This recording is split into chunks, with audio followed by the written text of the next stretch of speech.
Assalamualaikum warahmatullahi wabarakatuh. Nah, baiklah, pada kesempatan ini saya Lela Lestari, calon guru penggerak angkatan 7 dari SMA Negeri 1 Pemali, Kabupaten Bangka, Provinsi Kepulauan Bangka Belitung. Nah, adapun pada kesempatan kali ini saya akan melakukan wawancara terkait dengan tugas modul 3.1, yaitu tentang pengambilan keputusan yang berbasis dengan nilai-nilai kebajikan dari seorang pimpinan, yang mana di situ dapat kita ketahui dia memuat bentuk dilema etika ataupun bujukan moral. Untuk dilema etika itu sendiri itu adalah suatu kondisi yang mana di situ dalam kondisi benar dengan benar, dan bujukan moral itu adalah suatu kondisi yang mana benar dengan salah. Baiklah, pada kesempatan kali ini saya bersama dengan Kepala Sekolah SMA Negeri 1 Pemali. Beliau adalah Ibu Evelina MPD. Nah, Assalamualaikum Ibu. Waalaikumsalam warahmatullahi wabarakatuh. Bagaimana kabar Ibu hari ini, Bu? Alhamdulillah sehat. Bu Lela gimana kabarnya? Alhamdulillah sehat juga Ibu. Iya, semakin semangat ya Iya, kelihatan. harus semangat kita Bu ya. Iya, betul. Oke, apa nih? Nah, sebelumnya saya mau mengucapkan terima kasih atas kesempatan yang Ibu berikan, dan saya mohon maaf dan meminta waktu Ibu beberapa menit ke depan untuk saya wawancarai terkait pemenuhan tugas CGP saya, Bu. Yang mana di sini itu tentang pengambilan suatu keputusan dari pimpinan, yang mana di situ ada memuat dilema etika ataupun bujukan moral, seperti itu Bu ya. Oke. Nah, di sini dapat kita ketahui Bu ya, kita yang berada di dunia pendidikan sangat sering kita itu dihadapkan dengan situasi, dengan kondisi yang berbagai macam kasus yang mana di situ menuntut kita itu harus mengambil suatu keputusan yang tepat Bu ya. Menurut Ibu, selama ini pernahkah Ibu menghadapi dilema etika selama menjabat menjadi kepala sekolah? Dalam hal itu Ibu dituntut untuk mengambil suatu keputusan yang tepat Bu. Oke, tentunya pernah ya Bu Lela sebagai kepala sekolah menghadapi kasus-kasus yang seperti Bu Lela ceritakan tadi tentang dilema etika. Oke, pernah Bu Lela, ada beberapa. Oke.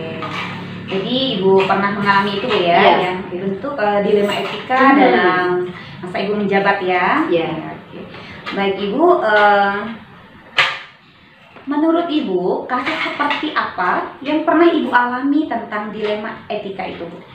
Oke, tadi dilema etika ini satu pengambilan keputusan dari suatu permasalahan yang bisa dikatakan dua-duanya benar gitu ya. Benar. Oke, jadi ini ceritanya tentang ada guru yang mau mutasi keluar daerah. Jadi guru ini jabatannya udah PNS, ASN. Dia ingin mengajukan mutasi ke luar provinsi. Nah, sementara di sekolah kita kebutuhan guru tersebut untuk mata pelajaran PKN ini cukup gitu.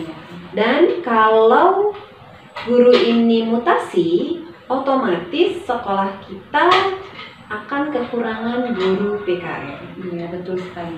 Nah, itu tuh jadi sebuah permasalahan ya. Apa yang harus saya lakukan dengan usulan mutasi dari guru tersebut. Ini kita langsung cerita ya? Iya, boleh sekali. Gitu. Boleh. Jadi kenapa Ibu bisa mengambil kasus tersebut dan itu menjadi suatu dilema untuk Ibu sebagai pimpinan? Betul. Tadi sudah saya sampaikan bahwa dengan keinginan dia mengajukan mutasi, sementara di sekolah kita juga kita sangat membutuhkan guru. Jelas itu merupakan satu dilema buat saya kan sebagai pimpinan. Alasan kepindahannya kemarin menyampaikan bahwa memang dia punya masalah keluarga dan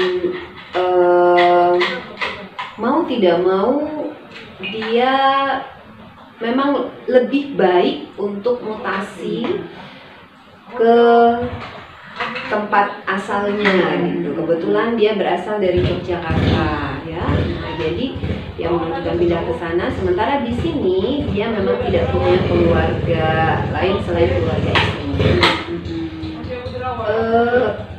Dan saya tahu bahwa guru ini punya potensi yang sangat besar dan sumbangsihnya untuk sekolah itu luar biasa. Saya merasa tanpa dia pasti ada kepincangan, khawatir nanti kan di sekolah kita itu tidak akan semulus yang seperti biasanya.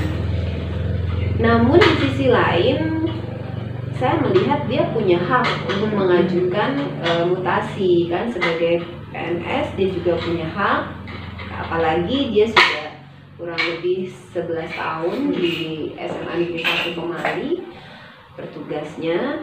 Kemudian juga alasan yang dikemukakannya itu jelas saya sulit untuk memberikan solusi ya, untuk membantunya. Jadi mungkin dengan mutasi itu merupakan satu solusi buat dia. Nah, kemudian saya juga berpikir kan, ketika dia akan mutasi, kalau memang mutasi tadi, otomatis di sekolah ini kita pasti kekurangan guru PKN. Karena guru PKN kita hanya dua dengan 29 kelas gitu. Jadi pasti kita akan kekurangan guru. Nah, namun memang pertimbangan ini harus dilihat dengan jeli ya, supaya kita bisa nyaman. Saya sendiri juga punya pendapat bahwa ketika seseorang bermaksud untuk melakukan ada masalah gini ya, kita memberikan sebuah kemudahan, saya yakin Allah akan membantu saya juga dengan mudah untuk menggantikan dengan yang lebih baik seperti itu. Meskipun pasti akan sulit gitu kan.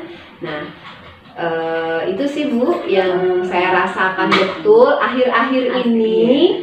Pas yang ini baru banget kasusnya. Jadi terasa banget saya seperti apa nih harus dilakukan.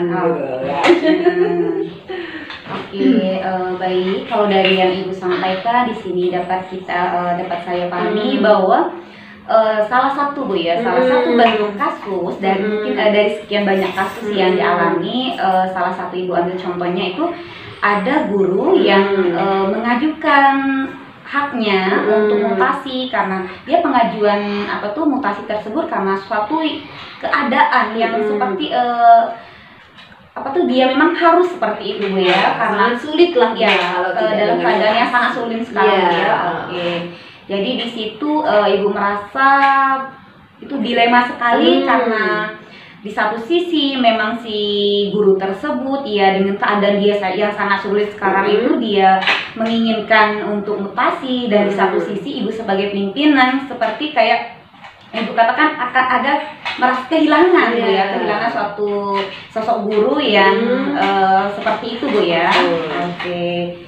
Dan di sini otomatis di sekolah pun akan berdampak ketika si guru, salah satu guru ini akan mutasi seperti itu ya. Jelas dampaknya sangat besar kan. Karena mencari guru PKN termasuk agak susah ya, dari di daerah kita ya. Jadi gitu ceritanya. Oke Bu, nah selanjutnya biasanya bagaimana Ibu mengambil keputusan tersebut? Nah, karena di sini adanya nilai-nilai kebajikan yang harus dipertimbangkan dari kasus tersebut misalnya. Nah, jadi sebelum saya mengambil keputusan apakah guru ini saya setujui untuk mengajukan mutasi, tentunya saya mempelajari dulu nih sejauh mana alasan-alasan penting yang dia ungkapkan itu, apakah memang sangat penting, kemudian memang kita pun tidak bisa lagi untuk membantu dia. Jadi saya betul-betul mendalami permasalahan dia dulu dengan meminta dia menceritakan keadaan yang sebenarnya, kemudian alasan-alasannya. Dan saya juga kan mengecek ya, cross check kembali dengan fakta-fakta yang ada, dan memang kebetulan kita tahu betul apa yang dia alami. Nah kemudian itu dari sisi dia. Nah sekarang dari sisi sekolah kita juga mempelajari nih, kalau misalnya si guru mutasi, maka apa yang harus dilakukan, alternatif apa yang harus dilakukan oleh pihak sekolah gitu. Apakah kita mencari guru pengganti? Apakah ada guru yang mapelnya selaras atau linear bisa kita berdayakan dari jam-jam pelajaran yang ada? Kemudian kita juga melihat sumber dana mana yang bisa kita pakai ya. Jadi kita mengidentifikasikan dua sisi ini dulu. Nah kemudian kita juga melihat apa syarat-syarat lain yang harus dilakukan untuk pengajuan mutasi. Apalagi ini kan keluar daerah ya, keluar provinsi, tentunya banyak sekali syarat-syarat yang harus dia ikuti gitu. Nah jadi langkah awal memang mengidentifikasi masalah-masalah baik dari pihak guru maupun dari pihak sekolah. Setelah itu baru kita berdiskusi, melibatkan dengan guru senior, tentunya pasti wakil kurikulum ya, wakil kurikulum, kemudian analis kepegawaian untuk menganalisis apa yang harus kita lakukan nanti setelah dia memang bisa mutasi. Jadi itu yang kami lakukan. Kemudian baru kami berembuk kembali bersama si guru seperti apa yang harus kita lakukan. Dan tentunya memang kita melibatkan juga pimpinan karena kita punya atasan ya, misalnya kepala cabang dinas pendidikan kita, itu kita diskusikan juga permasalahan ini. Nah itu sih Bu yang langkah-langkah awal ya yang bisa kita lakukan. Oke, baik Bu, tadi sudah Ibu sampaikan langkah-langkah apa kira-kira yang bakal dilakukan Ibu sebagai pimpinan sekolah ya. Nah, kalau dilihat dari yang Ibu sampaikan, pada saat pengambilan keputusan atau langkah-langkah prosedur yang sudah Ibu sampaikan tadi itu, apakah sudah efektif menurut Ibu? Ya, jadi saya pikir itu satu langkah yang cukup efektif ya, karena tidak gegabah juga saya mengambil keputusannya. Jadi kita pelajari dulu situasi kedua masalah ini baik dari pihak guru maupun pihak sekolah. Kemudian kita juga berdiskusi dengan yang paham bagaimana ini. Kemudian kita juga menawarkan kepada si guru, bisakah dia mencari sosok pengganti. Nah, jadi sehingga sekolah tidak terlalu sulit untuk mencari penggantinya.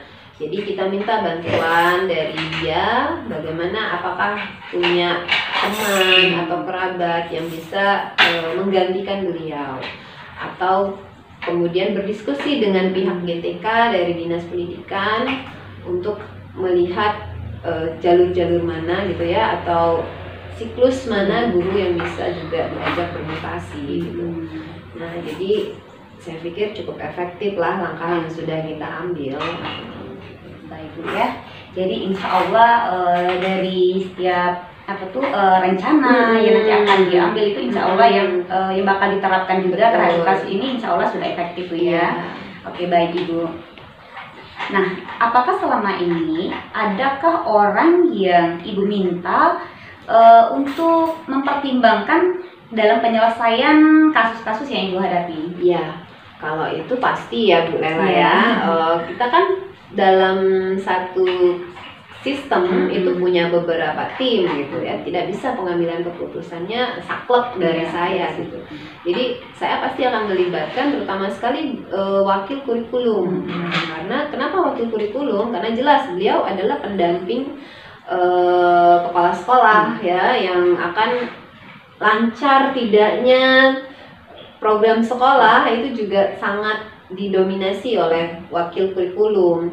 Nah, kemudian juga saya pernah juga berdiskusi dengan teman dekatnya gitu, teman terdekat si guru itu gitu, supaya kita nyaman saling mengetahui lah apa ini. Tapi memang kalau dalam hal seperti ini biasanya memang saya selalu berdiskusi dengan wakil kurikulum. Apalagi wakil kurikulum ini termasuk guru senior di sekolah yang punya pengalamannya luar biasa, Bella tahu sendiri ya. Nah, jadi ibu wakil kurikulum kita ini memang luar biasa. Jadi itu menjadi satu tempat saya untuk berdiskusi sebelum kita mengambil sebuah keputusan. Jadi dari yang Ibu sampaikan, ada orang yang Ibu ajak untuk berdiskusi, untuk mempertimbangkan keputusan seperti apa nantinya yang bakal diambil dari kasus yang dihadapi Ibu ya. Iya. Nah Ibu, selanjutnya kira-kira pelajaran apa yang dapat kita petik dari pengalaman pengambilan keputusan dari dilema etika ini Bu? Nah, mungkin selama ini tak pernah terpikirkan bahwa ini sebuah kasus dilema etika. Betul sekali, benar. Jadi memang tentunya ada pembelajaran penting yang bisa saya tangkap dari kasus-kasus ini adalah bagaimana saya bisa bersikap bisa dikatakan tuh adil lah, benar, gitu ya. Jadi bagaimana saya harus bersikap sehingga kedua permasalahan bisa berjalan selaras gitu. Nah, ini kan sulit banget. Jadi ada bagian hati, akal, logika yang harus kita padukan. Nah, kemudian juga situasi seperti apa. Ini sih sebenarnya membuat saya menjadi lebih dewasa ya. Iya, benar sekali. Jadi lebih dewasa, kontrol emosi, bagaimana yang harus saya lakukan. Nah, itu juga terasa benar sebagai satu pembelajaran buat diri saya gitu. Selaku pimpinan tentunya bersikap seperti apa, mengontrol emosi, kemudian membuat nyaman semua pihak ya. Nah, jadi itu satu hal yang saya rasakan menjadi sebuah pembelajaran dari ternyata dilema etika. Iya. Benar sekali yang Ibu sampaikan. Ternyata ketika kita sudah mengetahui Ibu ya dari masalah-masalah yang kita hadapi, ternyata di situ ada namanya posisi dilema etika Bu ya, yang mana dalam dilema etika itu sendiri kita harus memiliki suatu keterampilan bagaimana untuk mengambil suatu keputusan yang tepat, seperti itu. Seperti yang Ibu sampaikan tadi, bagaimana kita bisa mengambil suatu keputusan dengan kondisi hati yang baik, kemudian yang di satu sisi harus memberikan keadilan, ya Bu ya, bijaksana lah. Iya, bijaksana, betul sekali Ibu. Jadi itu hal-hal yang bisa kita petik dari pembelajaran tentang dilema etika yang kita hadapi Bu ya. Oke, baik Bu. Nah, mungkin kalau mau kita bicarakan terkait dilema etika ini mungkin akan panjang Bu ya, karena di satu sisi karena dilema etika ini selalu kita temui di lingkungan kita, khususnya di lingkungan kerja seperti itu ya. Akan tetapi Bu, pada kesempatan kali ini sepertinya kita cukupkan sampai di sini dulu Bu ya. Nah, lain kesempatan, lain waktu mungkin kita akan bisa untuk sharing kembali. Kemudian saya pun di sini Bu, saya sangat berterima kasih sekali kepada Ibu. Saya selaku CGP yang ada di sekolah yang di bawah pimpinan Ibu, saya merasa berterima kasih karena sejauh ini Ibu selalu support saya untuk tetap bersemangat menjalani pendidikan guru penggerak ini Bu. Dan sejauh ini Bu, ternyata saya ada suatu yang saya syukuri Bu ketika saya sudah berada dan menjalani pendidikan ini Bu. Tanpa saya sadari ternyata begitu banyak ilmu yang saya dapatkan untuk saya sendiri.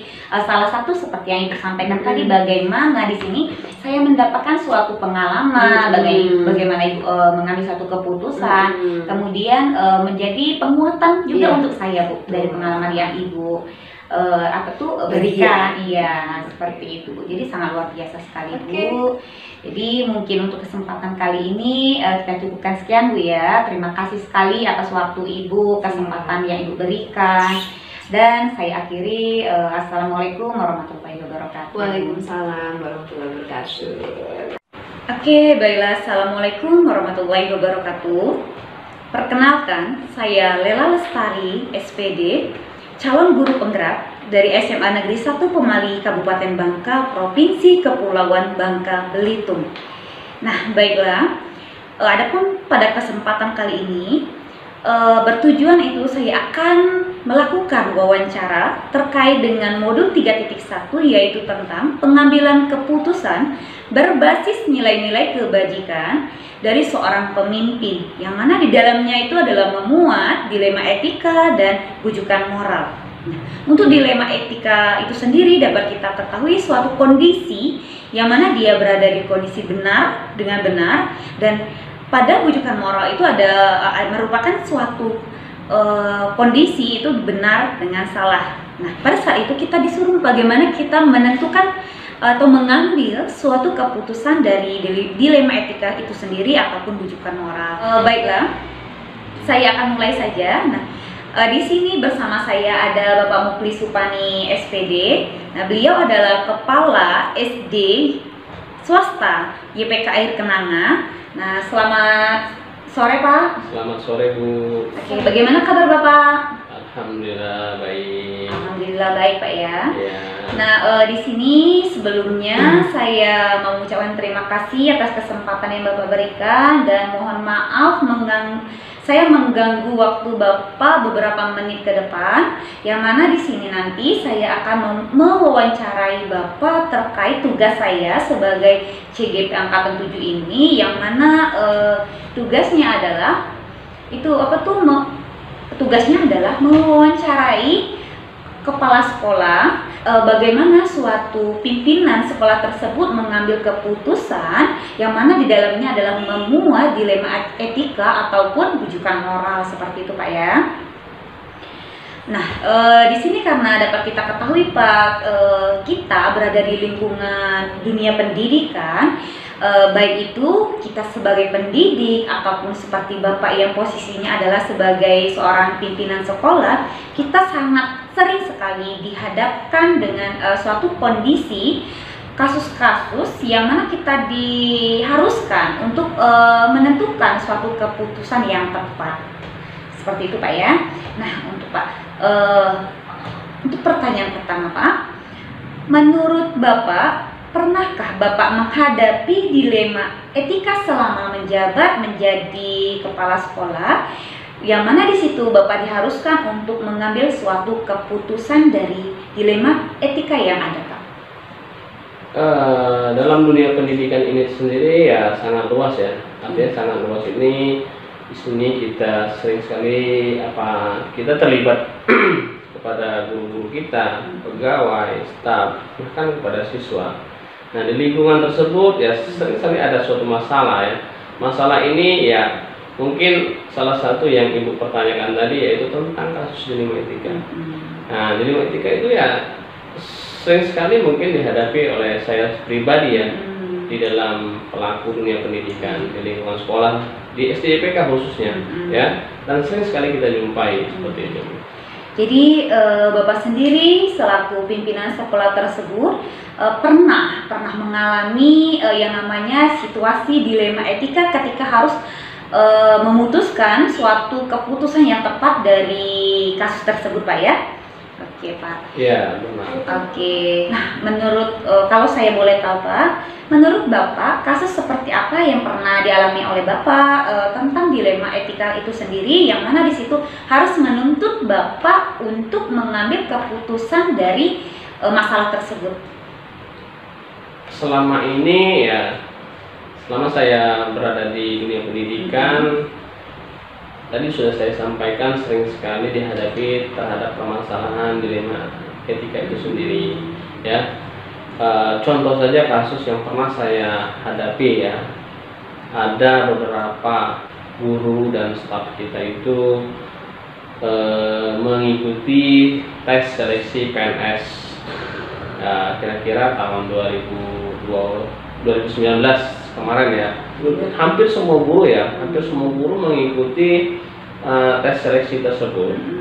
Padahal ya diarahkan atau disampaikan di awal kepada guru tersebut sebelum dia mengajar di sekolah YPK, mereka sudah diberitahukan, artinya mereka sudah disampaikan bahwa sekolah maupun pihak yayasan sendiri tidak memberi izin untuk sang guru bahkan staf untuk mengikuti tes PNS tersebut. Pada kasus seperti itulah yang dihadapi ya, saya pribadi sebagai kepala sekolah ya ingin memutuskan mau kedepannya seperti apa, seperti itu. Jadi dari yang Bapak sampaikan tadi bahwa salah satu contoh kasus ya Pak ya, mungkin dari sekian banyak kasusnya salah satu contoh yang sangat membuat sangat menjadi dilema si Bapak selaku pimpinan sekolah tersebut itu banyaknya anggota guru yang mengikuti seleksi pada CPNS waktu itu Pak ya. Nah yang mana di situ sebenarnya yang Bapak katakan tadi, Bapak itu dilemanya karena di satu sisi sekolah itu membutuhkan guru, akan tetapi si guru-guru ini ternyata mereka itu pada dasarnya sudah tahu sebelum mereka memutuskan untuk bergabung di sekolah tersebut, kemudian si guru ini juga dan si pihak sekolah pun sudah menyampaikan terkait aturan-aturan apa saja jika mau bergabung dengan si yayasan tersebut Pak ya. Akan tetapi ternyata banyak pihak guru yang bisa dikatakan melanggar, ya gitu Pak. Jadi bisa dikatakan melanggar seperti itu. Nah yang menjadikan dilema yang Bapak sampaikan tadi sebenarnya punya keinginan dan menyayangkan guru tersebut, istilah kata melanggar seperti itu Pak ya. Iya, pada dasarnya ya kita dihadapi masalah tersebut ya, dihadapkan pada masalah situasi seperti ini, sedangkan ya guru kita itu memiliki potensi yang artinya kinerjanya baik, karirnya pun juga baik di sekolah. Akan tetapi mereka tetap melanggar aturan yang ada, aturan dari yayasan itu sendiri yang sudah disampaikan pada dasarnya sebelum mereka bergabung seperti yang disampaikan tadi. Tapi mereka tetap mengikuti secara diam-diam. Nah di posisi inilah posisi saya sebagai selaku pimpinan sering sekali bingung ya, akan tetap mempertahankan guru tersebut atau mengeluarkan sang guru tersebut. Sedangkan sekolah itu sendiri membutuhkan ya, pada saat ini sangat membutuhkan sang guru tersebut. Apabila guru tersebut keluar, kita harus mencari sesegera mungkin. Nah, sedangkan proses tersebut panjang ya Bu ya, proses yang panjang untuk mencari sang guru, belum tentu guru tersebut ya cocok dengan lingkungan sekolah kita gitu, dengan kriteria yang ada. Nah, karena prosesnya yang panjang, sedangkan sekolah pun tetap berjalan, tidak mungkin sekolah itu diberhentikan sesaat kan. Nah, setiap sekolah kan tetap berjalan. Guru tersebut ya di satu sisi kita sudah guru tersebut sudah melanggar aturan seperti itu. Tetapi di sini saya selaku pimpinan selalu berkoordinasi. Yang pertama adalah saya berkoordinasi kepada pihak yayasan, struktur dari yayasan itu sendiri. Nanti permasalahan yang sudah ada seperti ini saya sampaikan kepada pihak yayasan. Pihak yayasan memberi, mungkin mereka ada musyawarah internal terlebih dahulu untuk memutuskan hal tersebut. Nah, nanti hasil dari musyawarah tersebut, diskusi tersebut akan kita sampaikan kepada yang bersangkutan. Oke, menurut tadi sudah Bapak sampaikan terkait salah satu kasus lah ya Pak ya, yang terkait dilema etika sendiri, yang mana di situ mengharuskan Bapak mengambil suatu keputusan. Nah, menurut Bapak biasanya bagaimana langkah Bapak mengambil keputusan tersebut, karena di sini adanya nilai-nilai kebajikan yang harus dipertimbangkan, Pak? Ya, kalau langkah sendiri ya tadi saya mengedepankan musyawarah ya, Bu, ya. Saya mengedepankan musyawarah terlebih dahulu kepada stakeholder yang ada di sekolah. Nah, karena yayasan itu sendiri memiliki beberapa unit satuan pendidikan, baik itu adanya TK, SD, SMP pada saat ini. Nah, semua jenjang struktural yang ada akan kita kumpulkan, mungkin berdiskusi langsung kepada pihak yayasan. Mau seperti apa, mau kita putuskan seperti apa pada kasus seperti ini. Ya, contohnya tadi ya kasus sang guru yang mengikuti tes seleksi tadi ya, Bu, ya.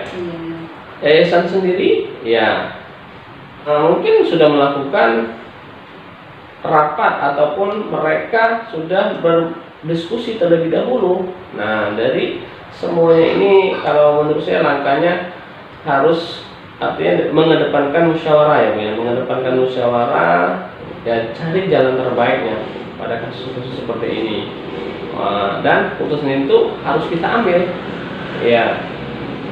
Kalau baik itu keputusannya suka atau tidak suka, tetapi keputusan tersebut harus kita putuskan, harus kita sampaikan kepada yang bersangkutan. Mereka kita berikan suatu pilihan nantinya, berikan pilihan dalam arti dari hasil keputusan tersebut, pilihannya mereka tetap bertahan di sekolah atau mereka tetap melanjutkan ikut seleksi tersebut. Ya, seperti itu. Tetapi di sini kita mengedepankan artinya musyawarah terlebih dahulu, mengedepankan yang bersangkutan lah yang nanti yang memilih gitu, yang terbaik untuk mereka. Karena apa? Mereka sendiri yang menjalani kehidupan ini ya, Bu, ya. Ya, karena yayasan mungkin belum bisa memberikan kesejahteraan yang layak untuk mereka, karena oleh sebab itu mereka memilih untuk ikut seleksi tersebut. Kita akui seperti itu. Tetapi di sini yayasan juga memiliki suatu peraturan. Yayasan tidak mau dalam arti sekolah kita dijadikan sebagai batu loncatan untuk mereka. Nah, tetapi yayasan kan tidak memberikan punishment yang sangat berat kepada mereka. Mereka selalu memberikan pilihan yang terbaik untuk mereka. Apabila mereka ingin tetap bertahan, mereka jangan melanjutkan lagi seleksi tersebut. Tetapi apabila mereka mau melanjutkan, ya mungkin mereka tidak bergabung lagi dengan sekolah kita. Oke, kalau dilihat dari yang Bapak sampaikan, berarti sebenarnya langkah yang diambil oleh pihak sekolah itu sendiri, langkah pertamanya itu memusyawarahkan dengan pihak-pihak yang terkait pada yayasan tersebut. Kemudian nanti keputusan akhirnya tetap juga akan melibatkan si individu tersebut, Pak, ya. Oke, yang mana di situ kalau kita lihat dari yang Bapak sampaikan tadi itu terjadinya suatu paradigma antara individu dengan si kelompok, Pak, ya. Yang mana individunya bisa kita lihat bisa kita lihat tadi itu adalah gurunya, kemudian untuk kelompoknya itu adalah pihak yayasannya, itu, Pak, ya. Kalau kita pihak yayasan ataupun pihak sekolahnya, seperti itu, Pak, ya. Nah, yang mana di situ benar yang Bapak sampaikan, kalau kita lihat dari kasus yang dihadapi oleh si Bapak Pak Mukhlis, kalau di situ kita lihat ada nilai kebajikan yang terjadi di situ ya, sehingga membuat kita menjadi dilema. Tadi kalau kita lihat nilai kebajikan yang mungkin di kasus tersebut si guru tersebut memikirkan bagaimana masa depannya. Mungkin yang Bapak sampaikan tadi, mungkin di sekolah tersebut kurangnya kesejahteraan pada saat itu kan. Nah, kemudian di satu sisi nilai kebajikan lain, sekolah juga memiliki aturan yang mana si guru ini sudah melanggar suatu aturan yang dia lakukan. Akan tetapi tetap dari aturan yang dilanggar, sekolah juga memberikan suatu kesempatan, Pak, ya. Artinya suatu pilihan, tidak langsung memutuskan untuk si guru ini harus dikeluarkan seperti itu, Pak, ya. Mana sekolah tetap memberikan suatu kesempatan dari hasil musyawarah tersebut, ya. Memberikan suatu kesempatan yang mana mereka akan tetap diterima apabila mereka tidak melanjutkan ke seleksi berikutnya. Nah, Akan tetapi ketika mereka memilih untuk tetap melanjutkan ke seleksi berikutnya, oke, berarti konsekuensinya mereka harus bersedia untuk mengundurkan diri dari sekolah tersebut. Iya, benar. Oke, seperti itu Pak ya. Iya. Oke, baik Bapak. Nah, menurut Bapak dari pengambilan keputusan yang sudah Bapak sampaikan tadi, langkah-langkah atau prosedur yang Bapak gunakan pada pengambilan keputusan tersebut, apakah sudah efektif menurut Bapak? Ya, kalau saya pribadi ya Bu ya, kalau menurut saya pribadi langkah tersebut sudah sangat baik, sudah sangat mengedepankan norma-norma, artinya tidak memihak kepada salah satu sisi ya. Dalam arti kita selalu tadi yang saya sampaikan mengedepankan musyawarah, mencari jalan terbaik. Langkah itulah mungkin kalau menurut saya langkah bermusyawarah ini lebih adil ya, Bu ya. Lebih adil karena apa? Hasilnya pun mungkin semua bisa menerima ya. Dalam arti pada contoh kasus seperti ini ya, kita tidak memberikan punishment langsung kepada sang guru tersebut. Kita selalu memberikan pilihan. Pilihan itulah yang didapat dari hasil musyawarah, ya kan? Yang diputuskan oleh pihak sekolah maupun diputuskan dari pihak yayasan sendiri. Nah, mungkin itu langkah yang sangat efektif menurut saya bermusyawarah itu seperti itu. Oke, jadi dari langkah yang sudah diambil, yang sudah diterapkan dalam memutuskan tersebut, Bapak sudah merasa sangat efektif sekali Pak ya. Yang mana di situ dengan perannya bermusyawarah dan kemudian hasil kesepakatan bersama itu akan menjadi acuan nanti untuk mendapatkan suatu keputusan yang tepat Pak ya. Jadi sudah sangat efektif sekali langkah yang sudah diterapkan dalam pengambilan keputusan. Nah, menurut Bapak, apakah selama ini adakah orang yang Bapak libatkan untuk dimintai pertimbangan untuk menyelesaikan kasus-kasus yang Bapak hadapi? Ya, untuk kasus dilema etika itu sendiri ya, saya seringkali melibatkan ya beberapa stakeholder yang ada di sekolah. Salah satunya mungkin guru, staf, bahkan komite sekolah ya, bahkan kepada yayasan sendiri. Nah, jadi semuanya saya libatkan dalam arti untuk mencari solusi dari permasalahan yang ada.